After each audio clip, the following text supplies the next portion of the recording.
He karakia tīmata, kia hora te marino, kia whakapapa paunamu te moana, hei huarahi mā tātou i te rangi nei, aroha atu, aroha mai, tātou ia tātou, ki hei mauriora.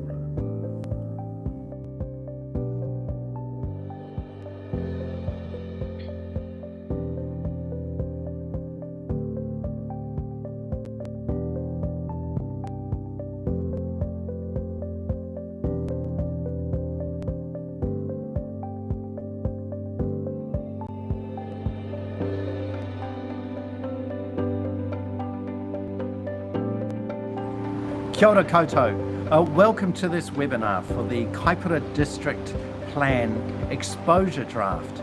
Enjoy the webinar and enjoy getting involved with this great opportunity which Kaipara District Council has never had before, to be involved in an exposure draft for the district plan. This is the last ever Kaipara District Plan, so make the most of it. Get stuck in, Kaipara. Kia pai tō rā.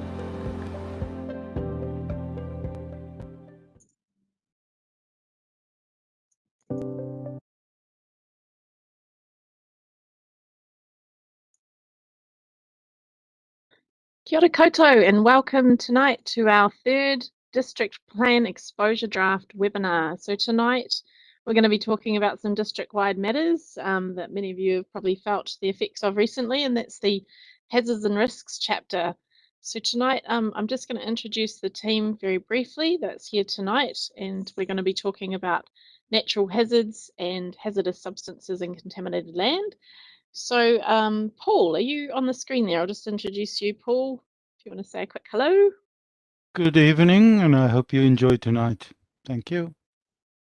Thanks, Paul. Megan, are you there?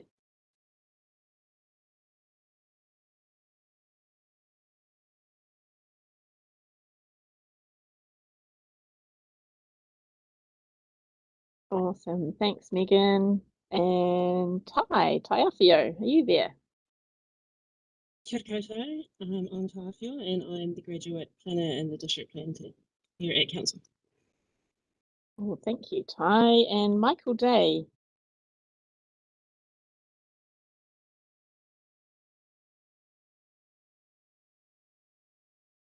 You there, Good Michael? evening. Hi. I'm Michael Day. I'm the planning manager here at Kaipara District Council. We hope you enjoy the webinar tonight, and please get involved and give us some feedback on our exposure draft. Thank you. Awesome. Thank you, Michael. And for those that haven't worked out yet, I'm Catherine Overwater, the district planning team leader, and I'll be working with Paul tonight to take you through this exciting part of our district plan review. So first up is hazards and risks, and I'm going to hand over to Paul. Thank you, Catherine. Yes, hazard and risk. Now, the first question is obviously, what is a natural hazard? And those are the processes that potentially can affect people and property, which we don't have much control over. The main natural hazard affecting Kaipara district is flooding, as we all know, as both the rivers as well as draining channels, and then coastal hazards, which includes coastal erosion as well as coastal inundation and wave run-up on beaches.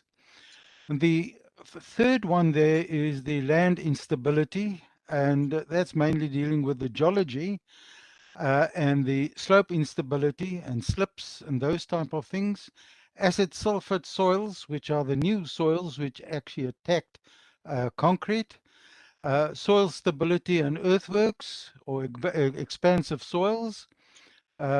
Seismic hazards, liquefaction, and groundwater and drainage. Those are some of the land instability aspects that we have to look at. Then another one deals with wildfire, which has ravaged through far north and is possibly could also happen in Kaipara. And then with that is the summer droughts, which makes it far more probable that wildfires can appear. And then the matter of climate change, and I will come back later regarding to that particular topic as well. Next slide. Cool. So Paul, just to remind everyone too, that we are taking questions as we move through this webinar. So please feel free to put your questions into our chat box and we'll come to a Q&A at the end to answer some of those questions. So next up, Paul, you're going to talk about the continued natural hazards there. So over to you again. Right now, we have now seen what type of hazards we have. And then the question is, so what? The natural hazards are natural events that are outside of our control. And the way the land is used and developed may increase those particular hazard risks for people, land and buildings and infrastructure.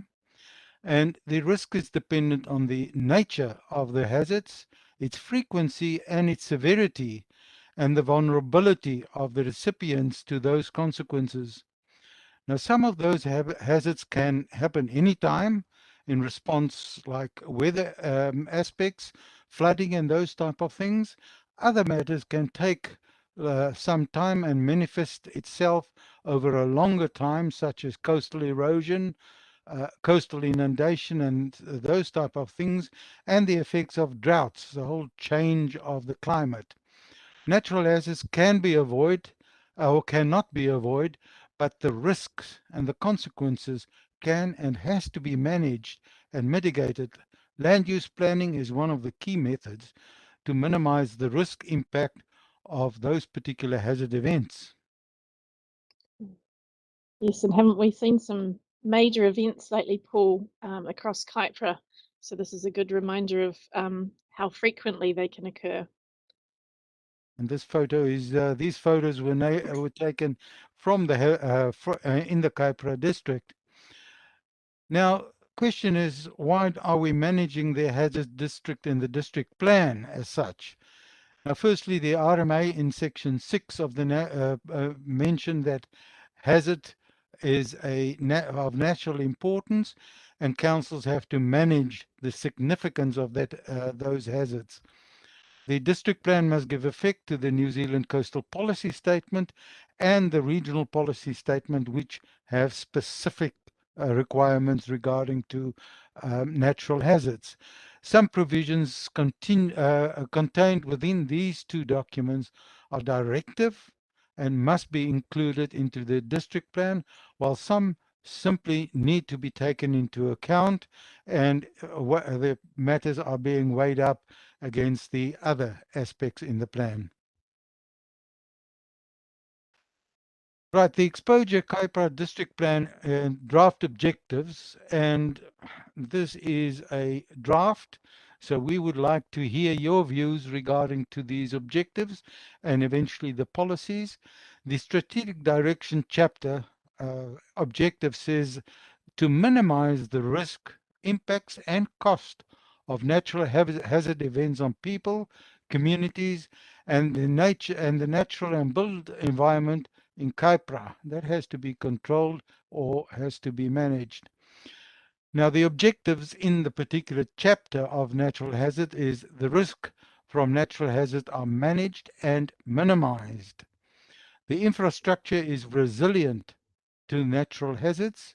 And the third one is natural defenses against natural hazards are provided for in the different rules. Next slide, please. Thanks, Paul. Yep. Now, this is a bit of a busy slide, but the question is, how is the exposure draft proposing to manage the natural hazards? Now, managing land use subdivision is a key method of minimizing the natural hazard risk. So we have to manage that. We use a risk-based approach, and that is suggested to manage the risk of the natural hazards, and this includes not placing uses that are most vulnerable in the affected natural hazard areas, mitigate hazard risks with more stringent requirements in the high-risk areas, and ensuring that the risk isn't transferred to other people and properties. The next one is recognizing that not all hazards are known, and the severity are not always known, and we are trying to map this as they become available. Protecting the important natural features that buffer or protect the development of the infrastructure, and this is especially important with where we look at stop banks and the natural environment. The next one is providing an adaptive approach to manage and change the changing of hazards, including the effects of climate change. Important here is that we have to come up with innovative ways to approach this particular matter. It's not always the same solution to the different problems. The coastal and flood hazard areas have been mapped by the Northland Regional Council, and I've put at the bottom the new, which is 2 days old, the new link to the Regional Council's website on hazard, their portal to the hazards. Worthwhile having a look at those particular aspects to know where those are mapped. And the effective management also requires the cooperation between the regional and district councils, landowners, the community, tangata whenua, and civil defense agencies to minimize the potential risk and effects to improve our resilience to these natural but potential significant hazard events. Next slide, please. This is an example of the Dargaville area where we specific look at the river flood hazard mapping, which indicates basically two types of river flooding. The one is the 1 in 10 year flood flashes, flooding, and then the light blue plus the dark blue gives you the long-term flooding areas, which we have to take into account and mitigate its effects by different ways of mitigating. This is just an example of the mapping that is being done over the whole of Northland. Cool. While we were busy with the mapping, and when it was discussed with the communities, we found that in the Raupu drainage catchment area, certain work still has to be done with regards to the channels, regarding to pump stations and those type of things. So this is under further review, and this is a dynamic process, and if things change, if there is another pump that is being put in, or there's another channel, drainage channel, those are all things that affect the model, and those have to be investigated as things go on. So these maps are not static, but for the time being, when we have the maps in the plan, we will still change them when new mapping is available. And I think on that, Paul, the other important point to note here for Raupo drainage catchment area is that hopefully before we notify the proposed plan mid next year, the hydraulic model will be completed by NRC, and hopefully we can incorporate the updated model into the district planning maps, which will be much different to what we've got currently. So just a big note on that. Right. Back to you, Paul. Some further examples about the coastal flood. We've now had a look at the river flooding. We're looking at the coastal hazards, and these are divided into basically 4 areas. The first one deals with the flood hazards. The inundation portion of the flooding is, and the different colors that you see there will identify if it is the present flooding, or if it's flooding in 50 years time, or is flooding in 100 years time. We come to a slide that explains the difference, but we gather that the sea level rise will be about 1.2 meters in the 100-year time frame. At this point in time, we have a third line which we are not going to use, which actually tells if we do not succeed in curbing climate change, then there's obviously even a higher risk further inland. But this is one of the maps that deals with the coastal flood hazard area. Next slide. And this one shows us then the coastal erosion area, with other words, where the sea eats away from the coast, and where you can clearly see how it actually encroaches in the existing development that we have, and we have to see how we're going to mitigate those particular aspects. In this case, there's also 3 lines identified. We will be using 2 of those hazard lines. There's not, in the erosion, not much of a difference between the second line and the third line. Mike, Excuse you me, want to Paul. say? I'd just like to make an important point at this point, that the hazard mapping that we have in our exposure draft district plan has been done by the Northland Regional Council, so it hasn't been done by Kaipara District Council, and it includes the most up-to-date information on hazard risks in the region. So the regional council has done the mapping, and we've put this information in our exposure draft district plan. So I just want to make that point quite clear, that the hazard mapping has not been done by Kaipara District Council. It's been done by the Northern Regional Council, and we've included it in our plan. Thank you, Michael. Michael. Next slide, please. Now, if we then combine the flood hazards, the coastal erosion hazards, as well as coastal inundation, then we get the combined maps of those particular areas, and that has been done for most of our coastline, except it's only done for 3 portions of the west coast, but is done for most of the Kaipara Harbour. It's done for the Mangawhai Harbour, and there you will see that how we are going to, or where we have to have special attention to the different flood areas, being it river flood areas, being it coastal flooding areas, or coastal erosion areas.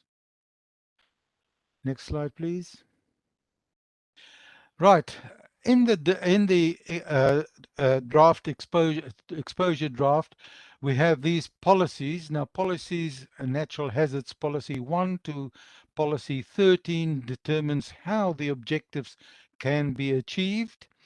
And some of those highlights is for flood hazard, 1 in 100-year mapping is used, but also the 1 in 10-year mapping. Now, this is for the river flood hazards, and they are we have to manage those particular areas.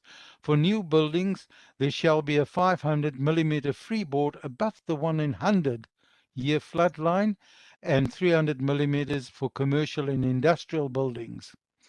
In the coastal hazards, the risk level is calculated for a 100-year average recurrence interval, or ARI, plus a 1.2 meter sea level rise. And the same freeboard levels of 500 millimeters and 300 millimeters are applicable in those particular areas. I've mentioned that geotechnical hazards are also occur also in the Kaipara district, and full geotechnical assessments will be required. The resilience of the infrastructure in those hazard areas need to be achieved, because most of the pipes are underground and that could be flooded. With regard to the mitigation, the emphasis should be on the natural protection rather than hard protection measures. Right, now after you have got the policies, you have got a set of rules that should be complied with. Natural hazards rules and the standards. Now, the natural hazards rule 1 to 21 set the activity status, if it's a discretionary or restricted discretionary or a non-complying activity, and the performance standards when applications for resource consents are being assessed. As the natural hazard is an overlay, the reference to, in the zoning should also be considered simultaneously. So it's important to remember that these are a whole lot of layers on top of each other. So you have to look at the zoning, and then you look at how the hazards will affect that particular zoning to make a decision what type of, say, floor levels you need to comply with. Now, as part of the rules apply in the flood hazard areas, and it's the river flood hazard areas, and there are rules that apply to the coastal hazard areas, and the rules apply to the hazard mitigation matters, where it specifically wants natural systems and structures rather than hard structures to be provided for. And then there are particular rules that apply to earthworks and land disturbances in the coastal and the river flood areas that have to be complied with. These are all written in the rules as well as the standards, and it would be very good to for people to have a look at those and see how it will affect their property. Yep, and make sure you give us feedback. Right, next up, Paul. Right. So the question is, obviously, these are now the new stuff, but what is the difference between the current plan, the cooperative plan, and what we proposed in the draft exposure plan? The difference is we now have a risk-based approach. With other words, we look what can we use, what are the tools that we have available to actually assess and to provide for those risks and mitigate that risk. The rules place a more stringent controls on the development and subdivisions in the identified mapped coastal and river flood hazard areas, particularly in those high-risk areas. And there we have to look at the activity on that particular property, and especially the more vulnerable activities to those natural hazards.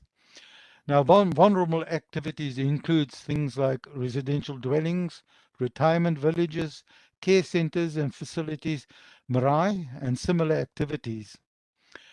Now, considering the other hazards, such as land instability, is also required during the subdivision application, and council has certain maps that you can use for that particular purpose.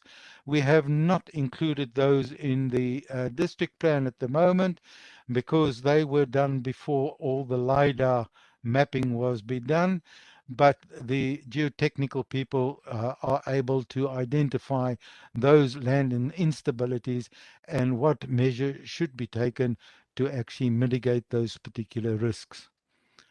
Next slide. Cool. So Paul, that concludes the natural hazards section. So what I would suggest is if anybody's got any questions on that component of the webinar tonight, to put them in the chat box and Paul can respond to any questions at the end of the session. I'm now going to talk through the second part of our webinar tonight, which is the Contaminated Land and Hazardous Substances chapters in part 2 of the district-wide matters part of the exposure draft. So contaminated land, we'll start with that one first. Council does have a function, obviously, to look after contaminated land under the Resource Management Act, and the key document for looking after contaminated land actually falls within the National Environmental Standard for Assessing and Managing Contaminants in Soil to Protect Human Health Regulations 2011. So most of where council direct people to go is to the regulations. So any subdivision or change of land use activity for a site that may have contamination on it would need to be assessed against the National Environmental Standard. So for that reason, we have not included any rules in the district plan, but we have included some high-level objectives and some policies. Now, the objectives are really about managing the risk of development affected by contaminated activities. So this might be, for example, a hail site or a contaminated site, and the other objective is around remediation of contaminated land. So the policies that relate to that include obviously identifying contaminated sites, best practice, along with earthworks and disposal of contaminated soil. So if anyone wants to check out those provisions, they will be on the Contaminated Land chapter of the exposure draft, and we welcome any feedback or comments that you might have in respect to that. The next part is the Hazardous Substances chapter.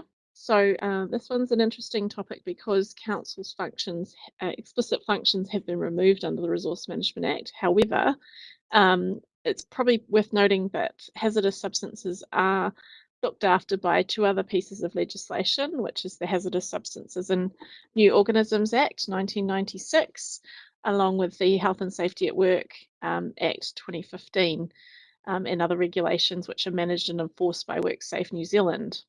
So you're probably asking why the district plan needs to worry about this, and I guess the answer to that is that we're looking at it purely from a environmental perspective and making sure that we're preventing or mitigating any adverse effects of development, subdivision, or use of contaminated land. So it's important when large, we call them significant hazardous facilities, are established and perhaps require resource consent, that council looks at what the effects of those activities might be on particularly sensitive environments, and making sure that people are protected from the risks that can be sometimes posed through storage and use and disposal of hazardous substances. The important thing to note here is that we are not proposing to duplicate activities that other authorities undertake. So that's WorkSafe, for example, and the EPA, who look after hazardous substances in respect to approval of hazardous substances. So we have come up with some high-level objectives and policies. HSP 1 through to 4 are how we achieve those objectives. So it is a risk-based approach. which looks at minimising the risk from hazardous substances on human health and safety and the natural environment. And the other key thing is obviously avoiding reverse sensitivity effects on activities from hazardous facilities. So we have a couple of rules in the plan. We have tried to make it as permissive as possible where we could, but where a resource consent is required, there are some matters of discretion that we've proposed in that chapter, along with an activity status table, which includes some quantity thresholds for the use and storage and disposal of hazardous substances. So these are applicable in all zones. So there'll be different tolerances depending on which zone you're in. For example, in industrial sites, you'll be allowed a higher threshold and quantities of hazardous substances versus residential zones, for example.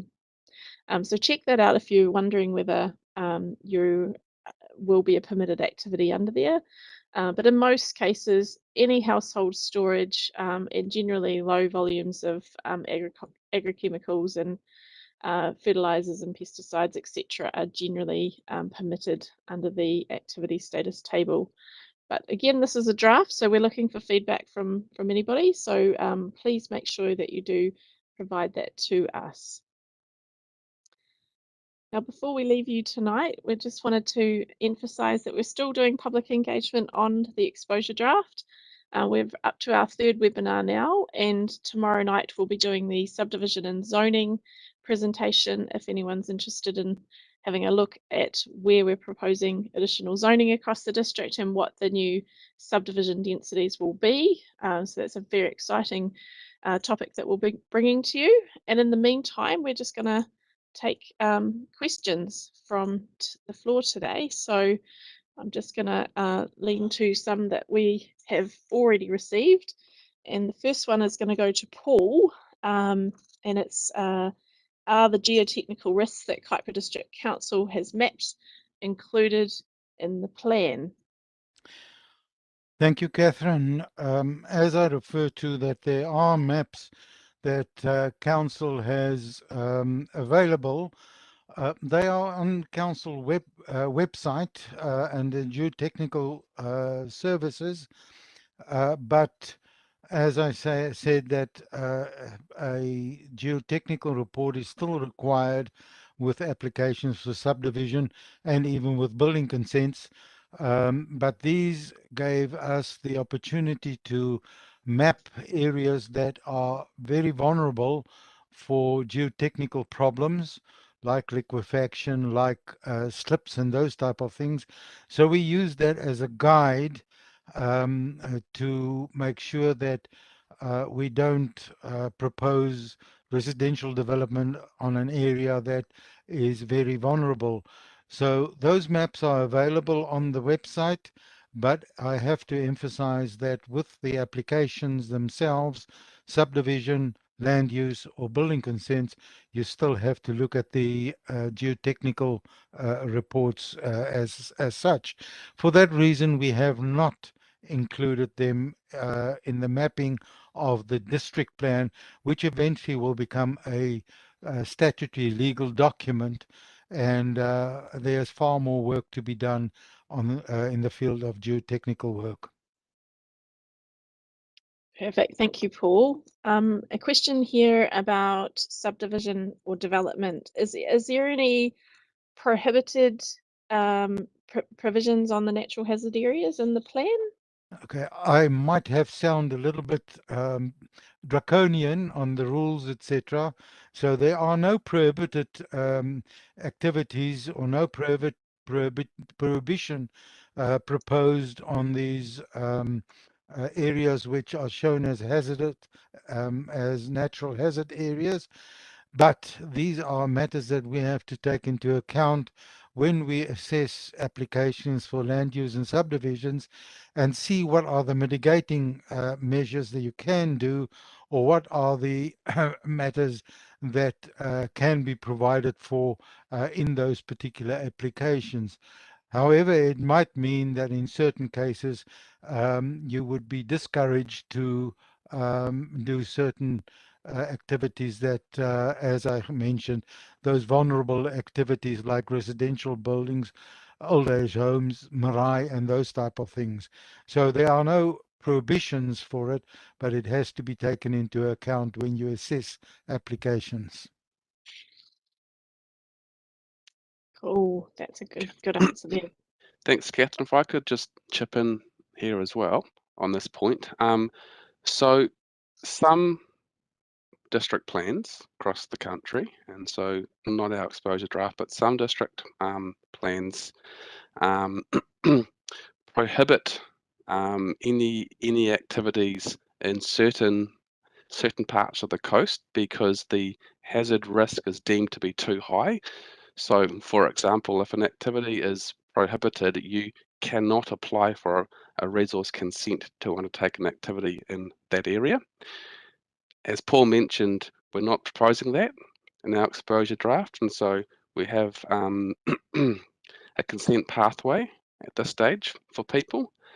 But that's a point that would like some feedback on as well. Do you think that in some locations across our district, the hazard risk is too high, and we should actually look to prohibit activities in some locations, or not?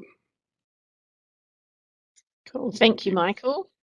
So Paul, why have the provisions been made more stringent than the operative district plan? Can you give us a short summary around that?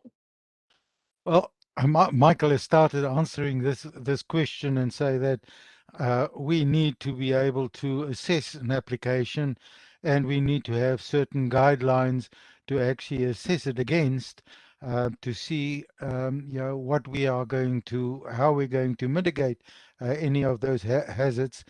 And that is why it sounds, and we have certain stringent requirements regarding to that assessment. And we've got the guidance from the coastal policy statement, which actually determines that we have to take into account the 1 in 100-year events, and that was then also drawn on the maps from the regional council to identify where these particular areas are. So we use all the information that is available to try and then assess those particular applications and test them. And therefore, we had to have certain stringent guidelines to be able to test them and see what are the mitigating measures, what are the type of conditions that we should impose on those applications for land use and subdivision applications. Cool. Thanks, Paul. That's a really good answer. Now, Michael and Paul, you might want to respond to this question about climate change. There's actually two questions here. The first one is, will climate change increase natural hazard risk? And is this being provided for in the exposure draft? The second part is the approach to climate change and natural hazard management consistent with New Zealand's first national climate change adaptation plan? So Paul, over to you, Paul and Michael, if you'd like to answer those two questions on climate change, please. Michael, do I can speak to the first bit, Paul, and you can speak to the second if you want. So, look, it's a pretty tricky and evolving area of science, but the short answer is that climate change is predicted to increase natural hazard risk, primarily as a result of sea level rise, which leads to accelerated coastal erosion, as well as more high intensity and short duration flooding events as well. So provision for climate change has been built into the maps that the Northland Regional Council have done for us. So it's been built into the hazard models for the flood and coastal hazard mapping.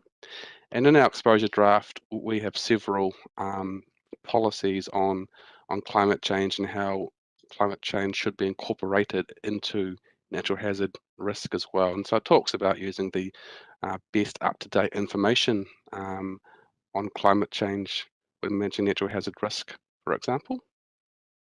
Paul, would you like to answer the second question as well? Yep. Although we know that the Aotearoa New Zealand first national adaptation plan was released quite recently. Last week, I we think, or a week or two ago. Yes, So very yes. recently.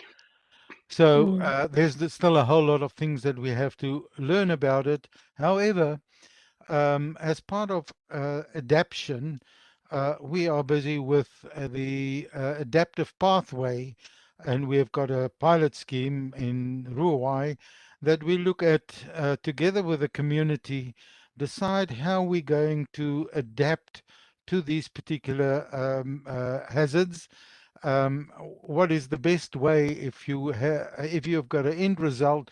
How do you go to that end result in the different pathways and take the community with you to take the decisions? Are we going to increase the floor levels for argument's sake, or are we going to change the location of services and those type of things, which will develop over time, so that you don't say, right, I'm going to prepare now for what I want to achieve in 100 years' time. It's an adaptive pathway through the process. You actually adapt to whatever the natural hazard is and how you can mitigate the effects. Perfect. Thank you, Michael. Or if And I could just, sorry, Catherine, if I could just jump in one more time to just reiterate a key point here. And so these hazard provisions are all about ultimately minimizing the risk of harm to life and property from natural hazard events. So ultimately, what we're trying to do here is actually put in place a regime that actually minimizes any risk from hazards to life and property in our district. So that's the key point to remember here. Thank you. yeah, good one, Mike. Anything come through the chat box? Oh, I've got two more questions just to cover off the last two topics that we talked about, which was hazardous substances and contaminated land. So question is, if I live on a farm and I store agrochemicals and fertilizers, do I need a resource consent? So the simple answer to that is probably not, but it does depend on the quantities that you are storing on site. So that's where we want rural people to have a look at the activity status table included in the hazardous substances chapter to see whether that's going to provide a way for permitted activities to be happen, and make sure that those activities are reasonable volumes and thresholds. So yeah, check those out and give us some feedback if you think that we haven't got that right. The contaminated land question here is just if I have a contaminated site on my property. So that could be, for instance, a hail listed site. Do I need a resource consent? And the answer to that is generally yes. You probably will need a resource consent, especially if you're changing the use of the land or if you're subdividing, because the council needs to be able to check whether your site is okay for residential development in particular, if you're doing that. But it's important that council do assess it against the National Environmental Standard, as I mentioned earlier.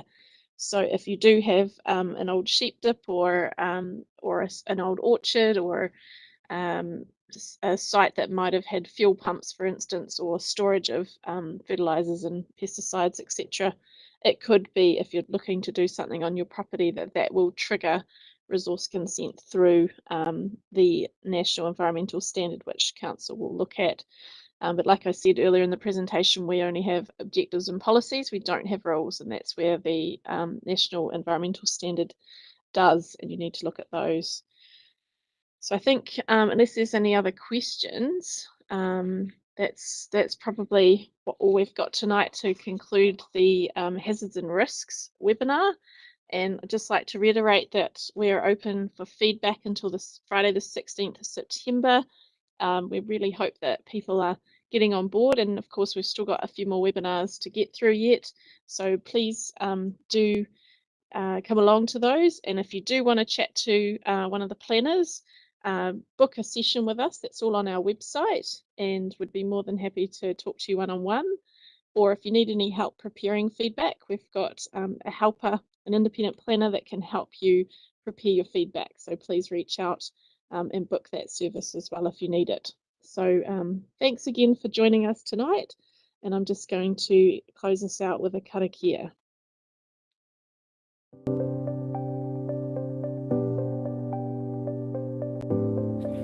E karakia whakamutunga, kia tau ngā manaakitanga a te mea naro, ki roto ki tēnā o tātou, kia māhea te hua māki ki, toi te kupu, toi te mana, toi te aroha, ki hei mauri ora.